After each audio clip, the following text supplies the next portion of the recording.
So I wrote this up in the paper, and it seemed like a nice short block of argumentation. And then I was like, well, on my handout, I'll sort of break this up and do it step by step. So I'm a bit embarrassed by the result. It ended up having 13 steps, which makes it look like it's pretty much at the limit of comprehension. I'm going to go through it very quickly. Okay, so in this case, we're going to put a TV into room 7. Mr. X wrongly takes it to be a CCTV showing room 7. It's in fact just a TV that shows pre-recorded clips. There's 2 channels that the TV could be showing. On channel 1, it shows a clip of a pathological liar watching Fox News with the channel marked 1 in room 7 and saying something blatantly false. Say, the US has the lowest COVID fatality rate in the world. And on channel 2, the TV shows a clip of someone who thinks they're in room 6 watching that first clip on channel 1 and uttering the following sentence, S star. There is something false that would be asserted in room 7 if the TV there were showing channel 1 and is being asserted in room 7. Okay, so that's how things are in room 7. Room 9, meanwhile, has, as before, a real CCTV that shows room 7, and it's got Ms. Z in it, who goes through prior theorems type reasoning. So, first of all, let's think about how things would have been if the TV had been tuned to channel 1. In that case, Mr. X and Ms. Z would both have asserted S star, let's say. Both would have gone on, since the TV is in fact tuned to channel 1. So in that counterfactual scenario, their reasons for doing that are just like their reasons in the previous version of the thought experiment. But now, in the actual world of the thought experiment, the TV is on channel 2. And in that case, Mr. X asserts S star for the same reason that Ms. Z would have asserted it if the TV had been tuned to channel 1 and did assert it in the original version of the thing. He's seeing a clip. He thinks what's going on in room 7 is that someone who wrongly thinks they're in room 7 is thinking that a pathological lie is being told in room 7.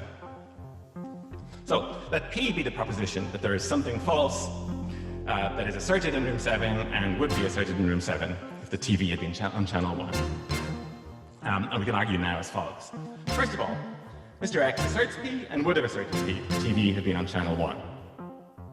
That's supposed to be obvious to you from the description of the case in the same way that premise 1 was obvious before. From that it follows that if P is false, then P is true. And hence, as before, that P is true. That is to say, step 4, there is something false that Mr. X in fact asserts and would have asserted if the TV had been on channel 1. But also, since Mr. X asserts P and would have asserted it if the TV had been on channel 1, if P had been false, if P would have been false if the TV had been on channel 1, then P would have been true if the TV had been on channel 1. There I'm using the widely accepted equivalence where you treat if A, then if A, then B as equivalent to if A, then B for counterfactuals. From 5 it follows that P would have been true if the TV had been on channel 1 as before. That is 7. If the TV had been on channel 1, Mr. X would have asserted something false. That's what P says.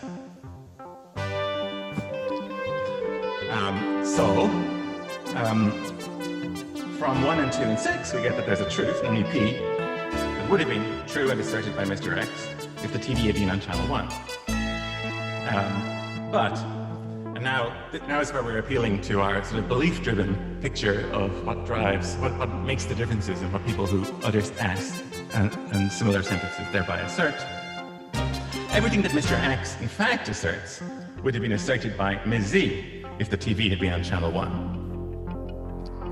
At least, that's roughly true. There may, on the pluralist picture, be some unimportant differences around the edges of the clades of propositions that they assert.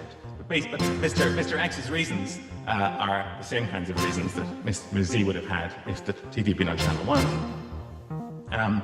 But Ms. Z is just like us. She's not saying anything relatively false in any of the relevant possible worlds, so she would have asserted nothing false if the TV had been on channel 1, from which we can conclude 11. everything that Mr. X in fact asserts would have been true if the TV were in channel 1. And finally, we can put that together with step 4, which says that there's something false that Mr. X in fact asserts and would have asserted the TV be on channel 1. To conclude that there's something false that would have been both true and asserted by Mr. X if the TV had been on channel 1. Because, yeah, Mr. X, it's false. Mr. X in fact asserts it.